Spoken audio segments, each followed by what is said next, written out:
First of all, welcome everyone to the very first class of the capital market uh, session of the course. Today is the introduction uh, to set some ground rule and expectation. This class, although this class is going to cover some corners of the capital market, namely the bond market, equity market, and some of the portfolio management framework, especially the lab part, supposed to be machine learning methods for trading the market. I strongly discourage any related trading activity until the completion of this course. And if you want to trade and you have been trading, you know what you're doing, that's fine. Any trading activity, though, make sure you understand it's a personal choice at your own risk. And here, the related trading activity, what I mean here is that if you think you learn something here from the course, therefore you feel more comfortable to manage the risk and engage in market trading, please don't get started yet. However, if you have been doing this all the time, you should be fine. You should know better that everything is at your own risk. Second, I'm a chartered financial analyst, but not a financial planner. Therefore, don't take anything from this course and consider that as financial advice. I do not provide financial advice, but I can share with you what I consider either relevant to the market or not. And the last but not the least, I reserve the right to be wrong, which means I could be wrong on certain topics. There are knowledge, there are facts, but also there are some opinions from myself, especially the opinion part. I reserve the right to be wrong. Next is acknowledgement, because I feel it's necessary to share this in advance, because I'm not here really to teach you. To me, teaching means that I know something that is right, and I would like to ask you to follow. That's not necessarily the case, at least not how I feel about this module. Of course, I will share my knowledge and the thoughts. The knowledge part will be largely fact, but my thoughts, probably majority is going to be my personal opinions. Therefore, I do not claim they are right or working for everyone in every situation. Most likely that's not true. However, I'm willing to share. Then it comes to why am I here to share? Because I know the other instructors, all of them in person, have interacted with them quite a lot of times. I know all of them are very much technically savvy. They can teach you a lot in terms of how to do certain things. I do not consider myself a very technically strong person. However, though, I do think there's one strength I may possess. That is, I think a lot. The reason I think a lot is mainly because at one point in life, not too long ago, I was running commute 2 hours one way from Stamford, Connecticut to Jersey City in New Jersey. So I had to spend a lot of time on the train or walking or taking the subway. So I had a lot of time to think, although I wasn't able to really do anything. Also, I have a dog, which I like very much. I walk her every single day, at least twice. So altogether, a few hours every day. I cannot really do anything other than to think. So I do consider myself think a lot about myself and about a lot of things in life. So therefore, I consider I probably is qualified to share some of my thoughts that I thought over and over most of the time. As you already noticed, I'm going to teach mainly in English, not because I'm good at speaking English. And this is one thing you will have to learn in economics or financial markets. That is, almost everything is relative. It's not absolute. Although my English is not that good, probably, but it's a lot better than my Chinese. So I guarantee you, you definitely would rather speak English than in Chinese. Feel free to skip sessions. The design is going to be first few classes to cover ground building knowledge for the capital market. and then we will talk about reinforcement learning. After that, it's going to be the last section to cover machine learning for trading. We are going to build a Q learner. All of these at the very end of today's class, I will provide you a resource slide so that if you are interested and would like to learn in advance or to review, there is a chance that you can really go to the broader material to cover these topics, as well as some books I really enjoyed reading or listening. Also, I understand that some folks may have sufficient background on certain items, for example, equity market or bond market, or even the portfolio management structure. Therefore, I consider you might be better off save yourself some time to skip some sessions, but it's certainly up to you. The last thing I want to do is really to waste anybody's time. I don't want to do that. I don't want to waste my time. I don't want to waste your time. Therefore, please provide your feedback. The reason is because I'm trying to share my knowledge and thoughts. Also, at the same time, I would like to kind of validate what I thought about. Your feedback is going to help me understand whether I'm thinking it right or wrong, or in certain circumstances, it might not be as applicable as I would like it to. Also, I would like you to share your feedback on a very, how to say it, in a very timely manner. So whatever on your mind, feel free to unmute yourself, speak out, tell me what you think, how you feel. Not just to ask you to engage in the conversation and discussion, but also I think this kind of direct, timely feedback can improve things, can shape the things in your favor. However, though, I need to admit that I may not necessarily change how I share and what I share just because of your opinion. Therefore, I think that's only fair that I hear you speaking clearly and loudly, whatever on your mind. I do not guarantee that things will change, but at least give it a chance.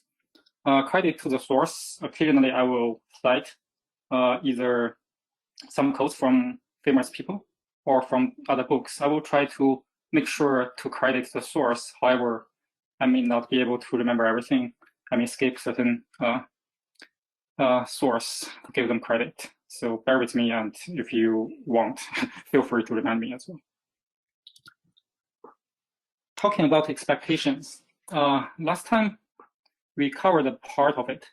The class goal is to give myself a chance to share my knowledge and thoughts, and to give you a chance to practice something, specifically using Python to code a Q learner and maybe some other machine learning algorithms, see how it works in the market.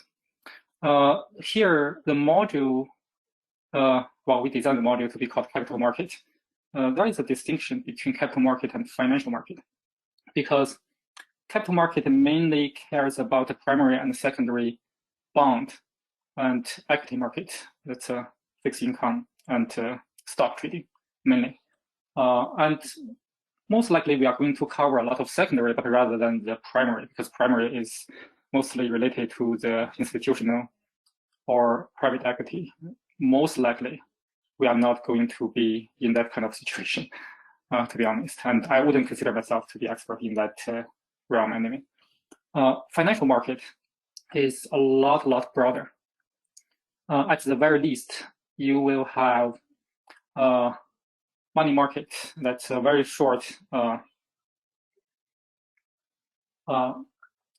of by day, that kind of market. I'm talking about the repo borrowing, that kind of money market. Also, in the financial market, insurance is actually a very big player in the financial market, and how the insurance business works, engaging in collecting premium and investing in different financial assets to make that business work. We are not going to cover that. So in our module limited time, we are going to cover fixed income and equity, some portfolio management. In terms of expectation from both sides, I hope you to engage. This is my expectation for you. from you to engage, please, to discuss and to learn. And from your side, yes, you're here to learn, but also I hope that you are able to extract as much as possible, because I'm going to make myself open to you in a sense that you can ask me any question, good question, not so good question, course-related question or not related question. I'm here available to hear, to listen to you. I do not guarantee to provide you the answer depending on the question, or sometimes that may not be the best or correct answer. I will point you to a good source. What does it mean though? That means, and also later we will cover this kind of a mini topic in the introduction, that is, this is a choice from myself and from you. I choose, and I am stressing the word choose rather than to decide, and I will tell you why later. I choose to be here to share my knowledge and thoughts with you, and you choose to participate. Therefore, we all work together to learn at the same time, but mostly to benefit each other the most. Clearly, I'll tell you how you can benefit me. That is, I put a lot of time to think about things. I definitely would like to hear the feedback in terms of where it works, where it doesn't, whether it applies to your situation. From you, though, you choose to spend your time, very invaluable time, to spend here with me and others. I hope that you can learn whatever you want to learn and make yourself develop and grow. At the very least, use me as a resource, only for a limited time though, and extract as much as possible. It's said that learning from failure is quite effective, and hopefully that failure is not your own failure. So in that sense, feel free to ask me about my failures, and I'm willing to share that with you. I think that's a very powerful way for you to learn and for me to reflect what worked and what didn't for me. I'll pause here for a second. Questions, comment, feedback, please.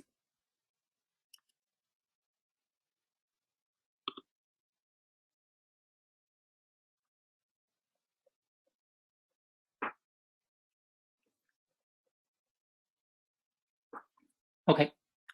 Yeah, I still need to learn how to use this more efficiently.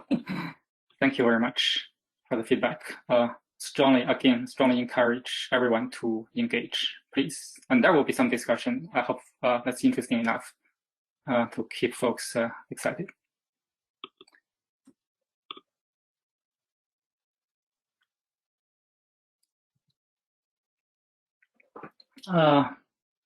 I read books, I listen to books, but not so many. Usually I just find a good book and read it again and again. Similarly for the movie. Inception is one that I wouldn't say I love it, but at least measured by how many times I have watched it, it is certainly one that is on the very top. So here is a basic idea that I'm here, and hopefully you are here for this too. That is, I want to share some ideas. These ideas, I don't think they are going to define you, and certainly hope it's not going to destroy you. But rather, I'm sharing some ideas that define me. Hopefully you can feel something from it. You don't have to, and I'm pretty sure you won't agree on every point. You don't have to resonate at this point. What I do hope though is that this virus can make a mark in your brain so that down the road in the future, at one point, suddenly you remember that some random guy talked about this idea, and maybe, just maybe, that it may work and provide some better explanation of things and make you feel it's worth the time. The very first idea I want to share is that maybe not a good title, it's choices, not decisions. What I mean by that, first of all, the distinction between these two, choice and decision. I think, and by the way, the definition is from Webster. choice is mainly to stress the choosing part. Therefore, you should have multiple options for you to choose from, and you should have a way to guide you through the making choice, this process. The decision, though, although in the end, it's about making a final choice or judgment. However, though, I personally consider decision itself is stressing the final part to be decisive, not necessarily the choosing part. Therefore, I would like to make this distinction. And I'm going to argue that choices, but not decisions, will mean a lot more for your life, not just this course, not just the investment. Because this is from some others' work, that choice can motivate your engagement because you make the choice. You feel that it's under your control, therefore you are more willing and engaged to work on it. Therefore, it's more efficient. Probably that's true, and I do think it has a lot of merits in it. However, though, there are some other things I don't think others call it out very explicitly, but I consider that actually very important for myself. For example, if you don't feel that you are making choices, a lot of times you are very much settled for whatever most obvious to you. You think you have maybe 2 options, but if you actively seeking more options, it could be that suddenly you have 3, 4 more options available to you to choose from. There are cases and times in life that you feel I don't really have a choice. Either not available to me or it's not my choice. Yeah, there are options, but it's not my choice. It's someone else's choice, and I have to follow that. My argument against that, though, is that probably the feeling that you have to follow someone else's choice itself is a choice. You may want to think about if there are other options for you, and sometimes to create more options. And more importantly, though, even though you don't have real options, just pretending that you have the options and go through the choice-making process, you will figure out a lot of things about the situation, and it tells a lot about yourself as well. Because how you make the choice matters. It tells about your preference, what you want most, least, in the middle, and the critical point, I think that is the tipping point I put it here. For example, you have only 1 interview, probably, with Amazon. You don't even know you will get the job or not. However, though, just by imagining that you have 2 job offers in your hands, one from Amazon in Seattle, the other one from Google in California, which one would you prefer? Do you care about the company name, brand recognition, geographic location, salary, your significant others, how far, how close, that kind of thing? You will figure out what you prefer most and rank all of those. And also the tipping point, for example, I would like to go to Amazon because they offer me $20,000 more, the starting salary. What if it becomes 10? What if it becomes 5? Is that going to change my decision making? How is that going to change and why? I think going through all of these, it will make your mind clear. And not just for this purpose, though, because how you make your choice is going to stay with you on other cases too. Nobody wants to deal with this kind of choice making case by case. At least for myself, I don't have that intellectual capacity to deal with it starting from scratch every time. Therefore, I try to kind of remember my preference, family first, not so much on the salary, but it needs to be above a certain level. And then whatever other reason, insurance, benefit, etc. You will have a pretty clear picture of what you care most. And one hidden benefit from it, especially in investment or trading, whatever you call it, is that you are constantly making choices, and therefore you can test the reason behind your choice. For example, if you are trading the market, you think it's cheap. How do you define cheap? You can have a choice to define cheap in different ways. You can test it today in this way and run some choices. And if it doesn't work, then you can try another one. So in the end, what I want to convey is that it's also your choice to test your hypothesis and figure out what actually works for you under what circumstance. Last but not the least, I hope you keep this kind of in mind. Choices, not decisions, and this is your choice. You have options, but you choose to do so, and it's your choice. You have the control, and you should be on top of it. Next one is about fact versus opinion. Fact is mainly about the actual things. Opinion, that is a view judgment on top of a lot of times a fact. Taking from the fact to opinion, usually there is some assumption built in. For example, I live in Texas. Today was in 80s, pretty cold for me. The 80s temperature, I consider that a fact, but it's my opinion that it was cold. Other people may have other opinion depending on the personal metabolism or the geographic location or the weather you used to, or just how hot or how cold the last few days have been. These all can affect your opinion. At this point, I want to pause for, let's say, 2 minutes and run an exercise. I would like, let's Google this Laffer curve if you are not familiar with this, and then we discuss what it is, what it means, and what it implies. It should be very easy to Google stuff. I'll pause for 2 minutes.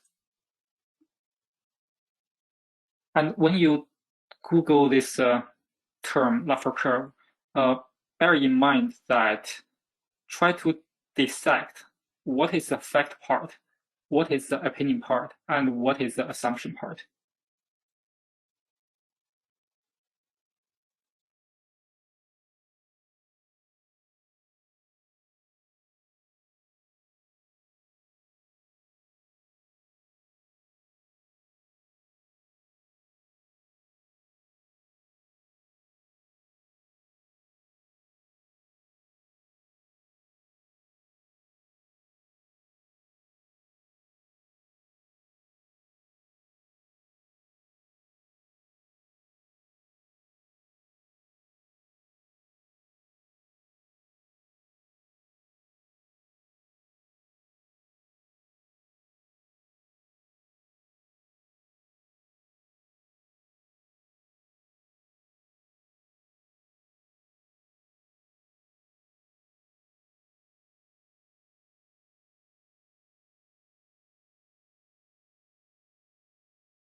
So basically, Laffer curve itself, it tells you the relationship between the tax rate and the tax revenue for the government.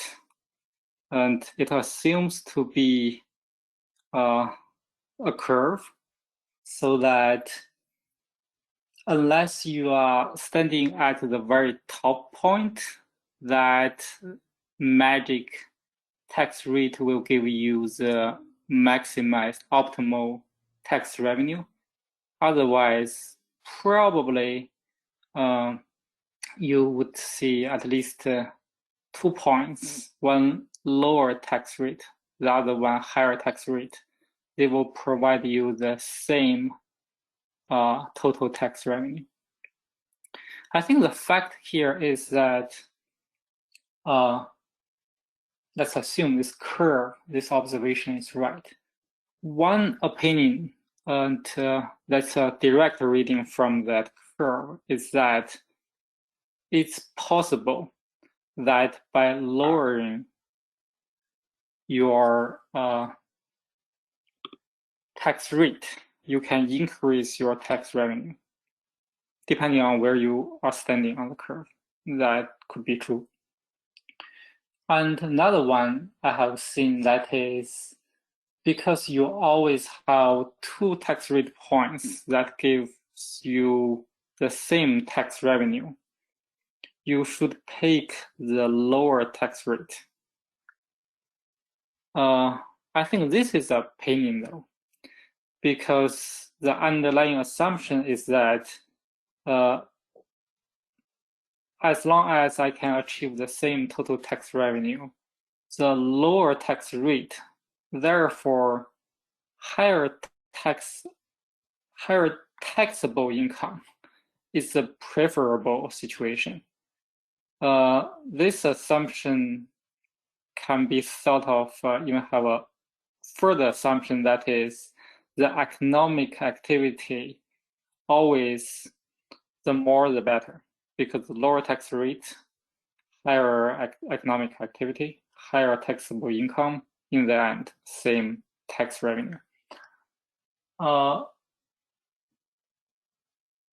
sure if anyone wants to share any counter-argument, but at least one way to challenge that assumption is really to tackle the economic output part. Really, is it always good to have more economic activity by introducing lower tax rate?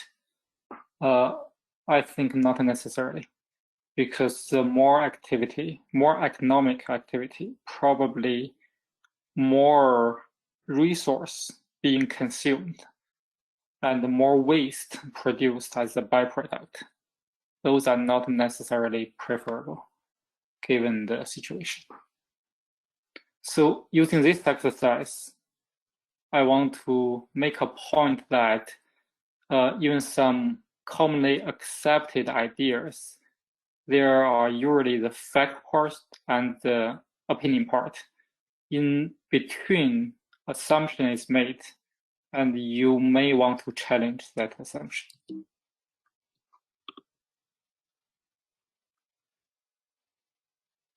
Therefore, use here, and I will call it out, the argument and counter-argument a lot, because in the argument and the counter-argument, what you hear is just a lot of facts and opinions. And you need to dissect what the facts are and what the opinions are, as well as the assumptions. You have a choice to give them different weight, and therefore come down to the different opinion. I want to pause a little bit here and see if this exercise anyone is more interested to engage. So the question is this: anyone who has either you have been trading or not, do you have a stock that you are willing to buy or sell? And if so, please share with the class and let us know why you think it's worth buying or selling, please.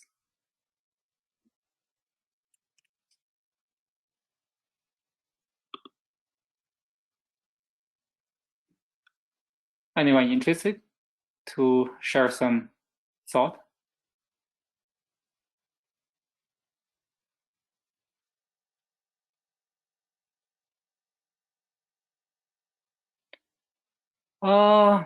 I don't have any preference in terms of the scope.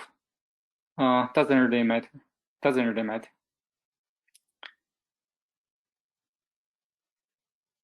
Okay. I see one. I'm not sure if I pronounce it right. Yu Peng. Would you mind to share with the class? Unmute yourself and share why you want to buy. Oh, so that you can sell it. Okay. You are waiting for it to 500 so you can sell it.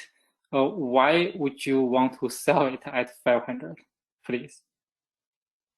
Talking is because I bought a Tesla like weeks ago at a very high price point, so I'm waiting for the Tesla to reach $500 and sell it so that I can make a little bit of profit. Okay, so if I may, to summarize, the idea is that you think 500 is high enough to warrant a selling. Because I bought in at a 480. It's very high price, and for now the Tesla is only around I think it's 350. After stocks. Well, there, okay. Yeah. So there's a long way to go. So now I ask you next question, please. That is, if I ask you to come up with a counter argument to justify why you should hold it at 500, how would you come up with a counter argument for this? There will be a 1-year bear market, so the Tesla will never rise up. Oh no, I'm saying the opposite. The opposite one? Yeah, you want to sell it. Now I ask you to come up with a counter argument to support the idea that you should hold it rather than to sell it. Then we will have a 1-year bull market. Okay. The technology companies will, like stock for those companies will rise. Then, given that, would you able to counter argue that counter argument? Given that there will be 1-year bull market for technology companies, why it's still a good idea to sell Tesla at 500? Why it's still a good idea or bad idea? Good idea to sell it. Given that your argument is right, there will be 1-year bull market for technology companies. Okay. So Elon Musk has a company called SpaceX. It's not in the market right now. So maybe in like 6 months later, the SpaceX will go to the market, and it will also stimulate the market for Tesla. Interesting.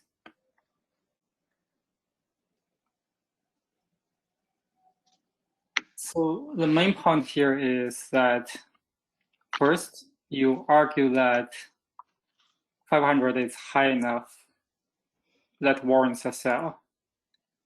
However, the counter-argument is if there is a 1-year bull market in technology company, most likely Tesla is going to benefit from it. Therefore, you should hold it even after it reaches $500 per share.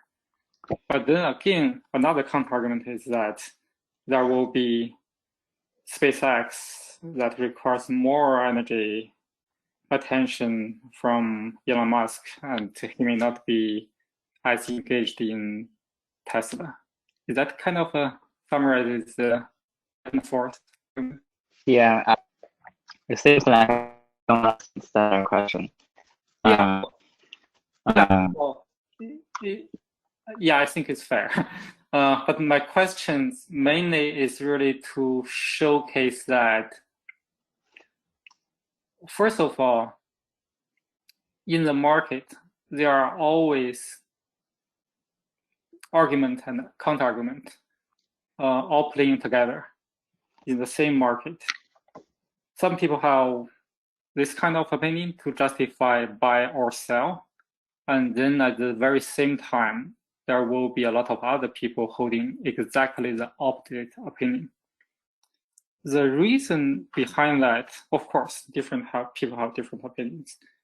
But on top of that, my argument is that, first of all, different people have access to different information. Therefore, you believe that 500, first, you believe 500 is high enough, but you probably didn't know that there will be one-year bull market for the technology company. Therefore, other people who has this knowledge, they take the opposite trade. However, there will be additional players who has this idea that Elon Musk is going to focus more on the SpaceX, therefore less engaged in Tesla's operation. All of these, I consider that reflects different access to the relevant information. And in the end, even with the same information, it could be different interpretation of the same information. Therefore, it's almost always necessary to assume that you do not have the complete information. I think it's always necessary to assume that your counterparty who trade with you, they have more information than you. And even without that extra information, you may have a different opinion of the situation. Regardless, it's necessary to hear all of the arguments and counter-arguments, dissect the fact and opinions, and rank order where do you want to put more weight and exercise your own judgment. That's what I want to make from here.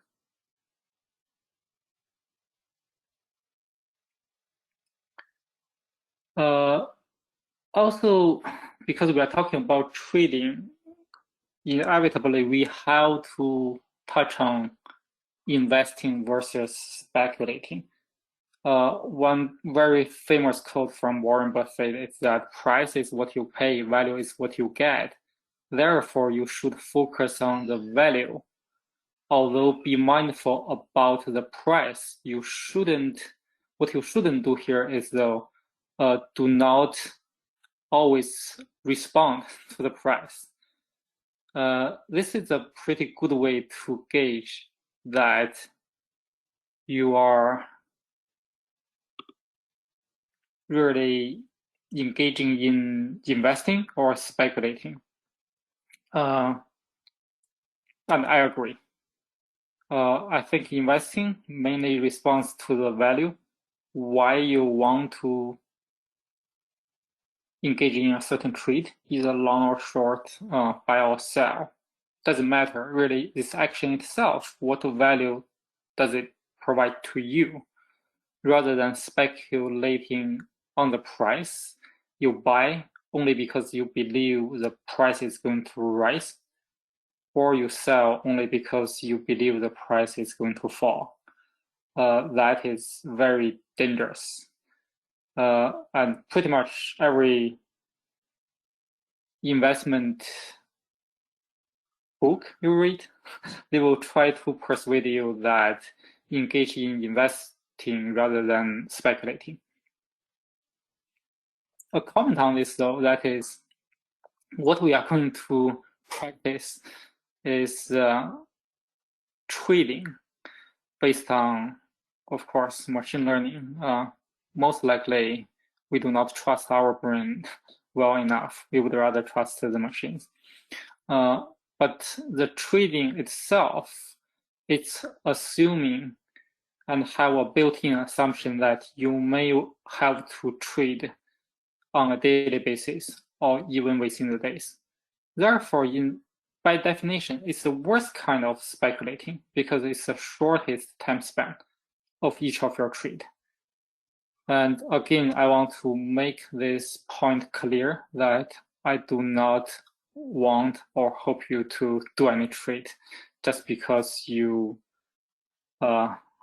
read any books or take some courses. Therefore, you believe that you can take advantage of the market. Most likely not yet. Hold on that thought and let's complete first.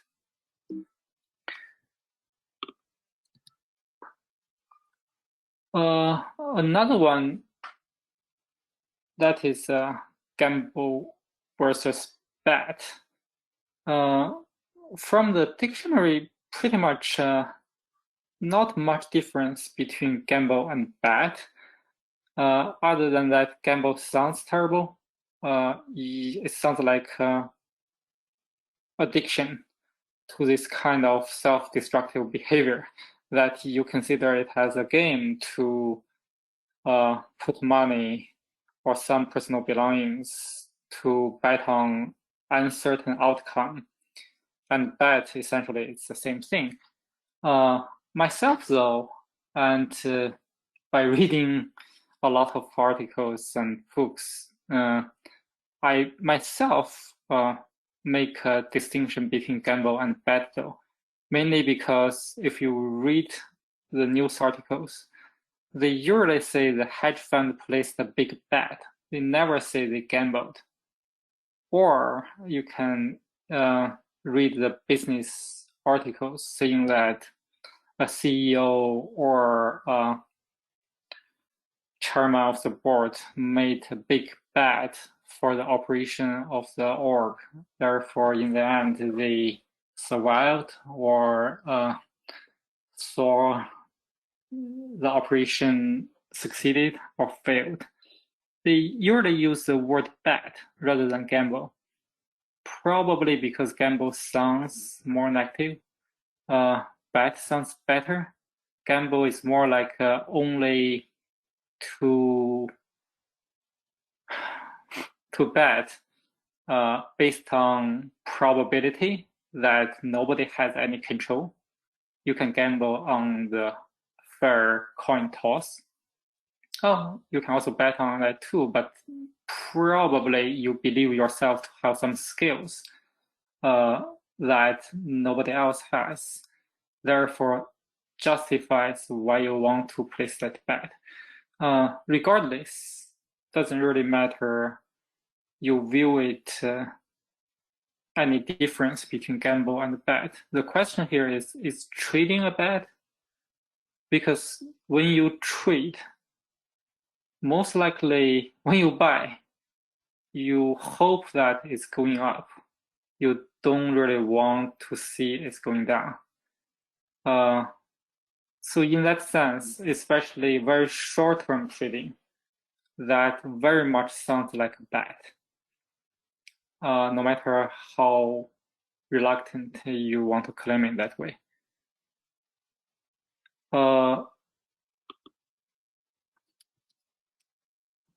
Then the next question is going to be, is investing a bet? Because by the same argument, it can be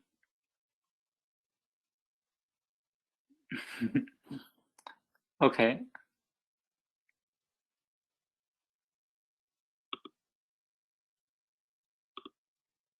Yeah, Tara is commenting on the bet and gamble, which I share the similar opinion. However, though,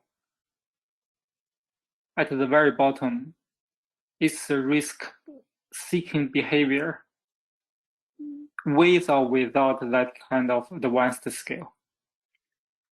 Therefore, even though you have skills, my argument is that trading is still a bet.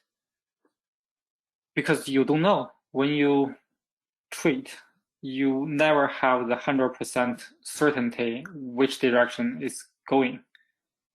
And same for investing. if we think about the uncertainty part, even though it is a longer term and it is more favorable term than speculating or trading, investing itself, it's still kind of a bet. It's a better bet in certain sense.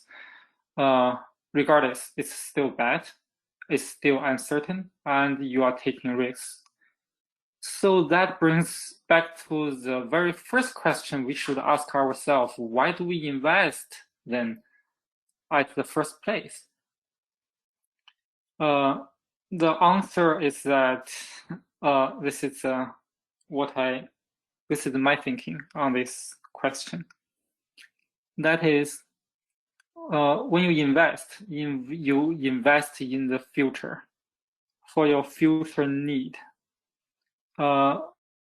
It's not just about a financial investment, monetary stuff we are talking about. It's about skills as well, like what you are doing here right now in this course.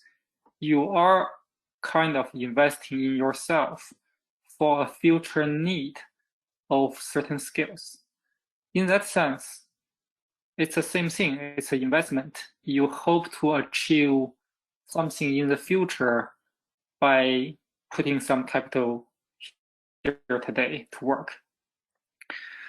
However, if you are very certain that by doing something other than investing, if we only talk about the money part, I invest because I think I will retire in 20 years. By that time, I need to have, let's say, $1 million for saving.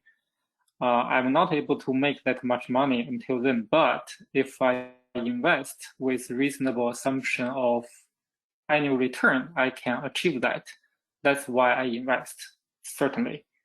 However, the argument is that, let's say in 20 years, when I retire, I need $1 million in pocket. If I know by that time I will get $1 million from other sources, for example, inheritance, or I have some not investment related income, or I know my income, yearly income, salary will increase to a point that by that time I should have saved, without investing, saved $1 million. Why would I invest? I think that's a very fair question, because when you invest, you take a risk. You have to face the possibility that you are not going to achieve what you want. Therefore, if you have a safer way, less risky way to achieve the same goal, same financial goal, then probably investing shouldn't be your choice. All in all, it's just to say a lot of people take investing as granted, because if you don't invest, you are sure to lose money value due to inflation. But still, if considering that, you can still achieve your financial goal without taking any risk, without taking the risk of investment, then probably you shouldn't do it. I know our data science class also tie back to some interview questions. So this is kind of the interview question I always ask myself, as well as the interview candidates. That is, what is your strength, the biggest strength and biggest weakness in your own opinion? The reason I like to hear this is that I believe any good employee, any good smart people should know yourself better than anyone else. If you do not know yourself that much, that deep, I'm not 100% sure that you will come up with good solutions, good ideas, and exercise good judgment. Not necessarily, it's personal opinion. How to see the strength and weakness. And a quick comment circling back to that interview question. When I ask such question, the biggest strengths and weakness, I'm not looking for any specific answer. I'm kind of looking for a genuine answer from the candidate, regardless what you say and how you say it. I want to hear that you have a fair, deep understanding of yourself. Then the question is how to see the strengths and weakness of yourself. Usually it's easier to see your own strengths because it makes you feel good that you possess certain strengths. That's always true. The weakness part kind of tricky, especially during the interview, because you don't want to admit something that is so critical and detrimental to your interview process. However, if it's really scratching the surface, that may make the impression not as genuine. So usually general advice is that to give some weakness, but also immediately provide how you, what you did to mitigate it, to improve, and to really showcase that you have good understanding of yourself. You can make self-improvement. You can learn. You can grow. That's a very general idea.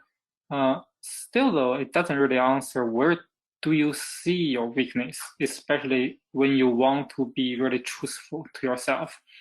My suggestion, and it worked pretty well for myself, is that to reflect on your biggest strength, because usually your biggest strength, it has a side effect, and that could be your biggest weakness.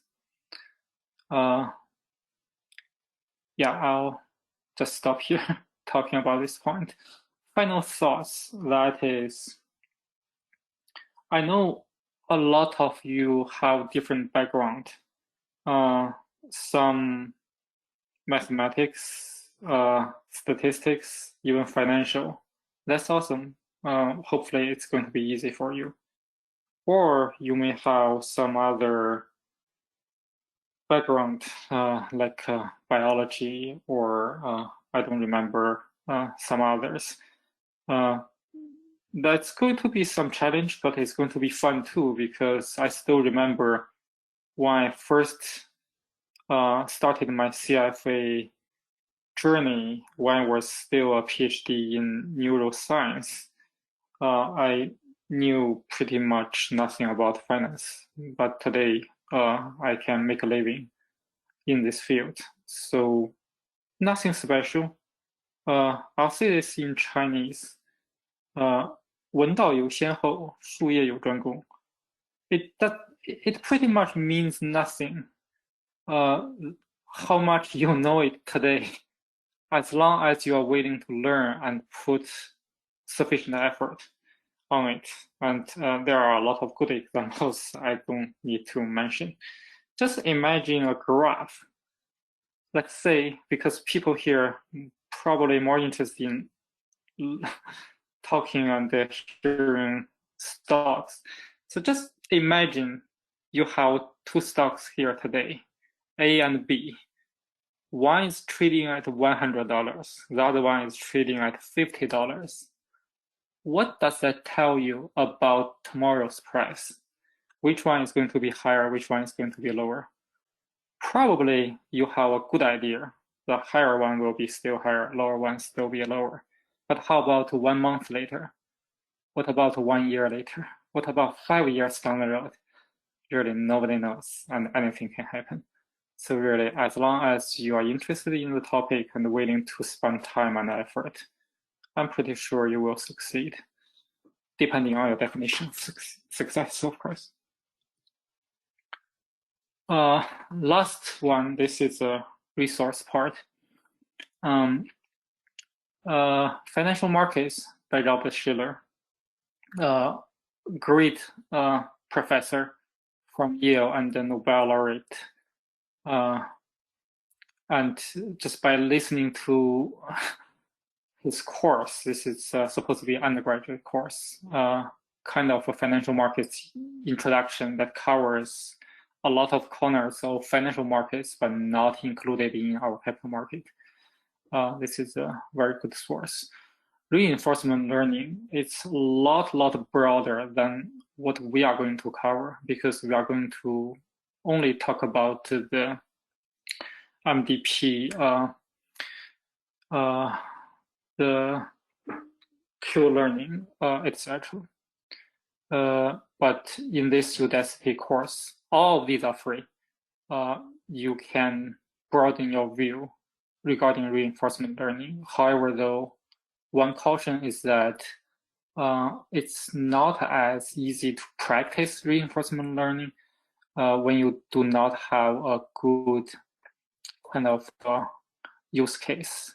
But we can discuss this later. Machine Learning for Trading by Tucker, also Georgia Tech faculty on Udacity. It gives you a lot of basic ideas about financial market and how to implement trading algorithm. So if you're more interested in learning broader reinforcement learning, go to the second one. If you just want to focus on machine learning for trading, you can go to the third one directly, but it's very light on the reinforcement learning theory. Readings. These readings are not at all related to what we are going to learn pretty much, but I just think it's so much fun and rewarding to read or listen to. I listened to most of these books. I didn't read more than one time, more than twice, because each time I listen to it, I have new reflections about myself and my life. Certainly, I believe check them out, see if anyone you might be interested in. These are all very good books. That's all from me for today's talking part. If you have any questions or just want to chat or discuss or provide your feedback, now is a good time.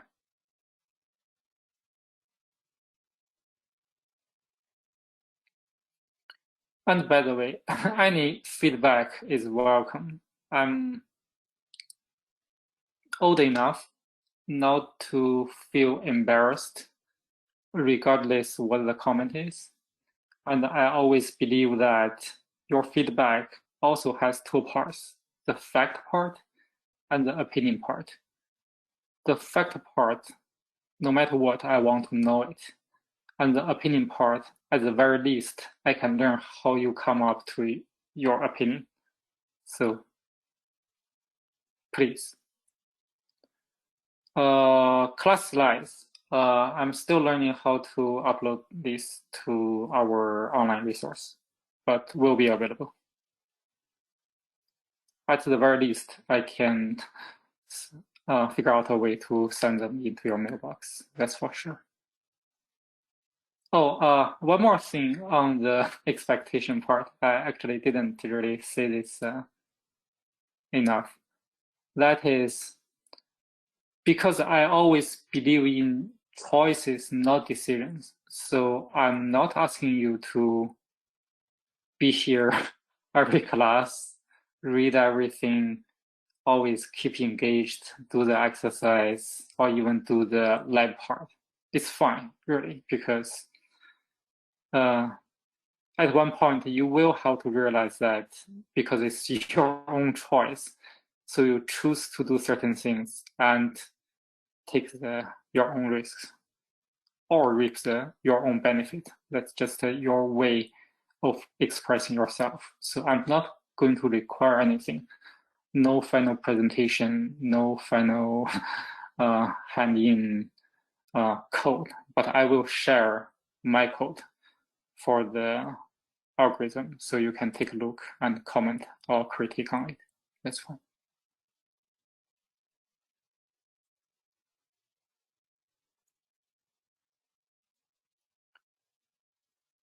I'm not so understanding the logic between the slides. Between the slides means the transition from slide to slide, or between different ideas, or the relationship between class 1 and the rest of the course. Could you please clarify? You can talk, you don't have to type. That's too slow. I talk slow, so even talking can be slow.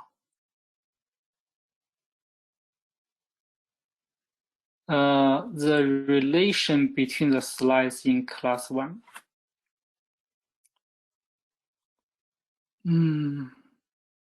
Let's see.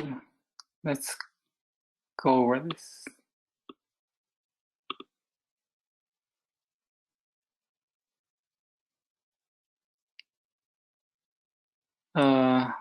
I guess, may I interpret the question as the relationship from ideas to ideas, even though you are saying between the slides, but my guess is you meant the ideas, not just the slides. Is that right? Okay. Yeah, so first one, that is choices, not decisions. Fact and opinion. Yeah. All of these, the order. Okay, the internal relationship is that these are all related to my reflection in terms of trading the market, because I believe deep in my heart that no matter how you trade, ultimately it is your own choice, not a decision. Because you have such a large universe, you can choose any time, any price to trade. And the reason you trade, that is because you have your own opinion, which is based on fact. However, though, if you only pay attention to your own fact and opinion, you may be more narrow-minded. Therefore, I think it's meaningful to listen to others, to make the argument with yourself regarding the action you want to take. And at the end of the day, no matter how you trade, you have to bear in mind that trading itself could be speculating rather than investing, and even that, not necessarily what you have to do, but you choose to do, kind of looping back to the choice, not the decision part. Another reason I order the ideas this way is because I think some ideas are bigger than just financial stuff. It's also related to your life choices.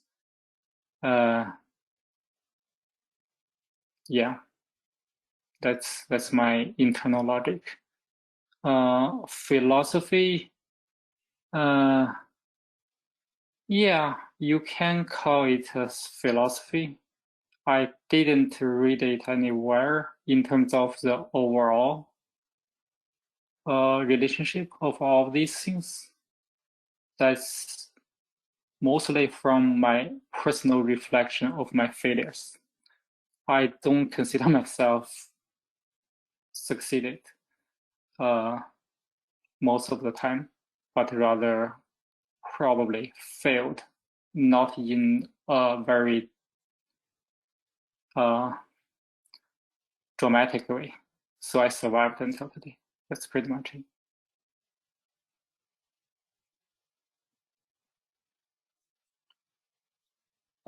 Interview part, strengths and weakness related to yes and no. First off, no. No means you can take it as a standalone thing for interview only, because I always ask this question and I always prepare for such questions when I go for interviews. However, I think there is an internal connection between how you see yourself and how you make choices. If you are clear about what your strengths and weaknesses are, that will shape how you make choices and how you make the preferences. That's about it. You can take it just to the face value because, like I said earlier, I do not expect you I do not expect you to resonate at this point, but just throw some ideas there so that eventually, one day, when you face such questions, for example, just ask yourself at the interview, how are you going to answer such questions in a genuine way so that you can proceed to the next stage? Be prepared and be truthful to yourself. You can have two versions. I have two versions of this question, one for myself, one for interviewers.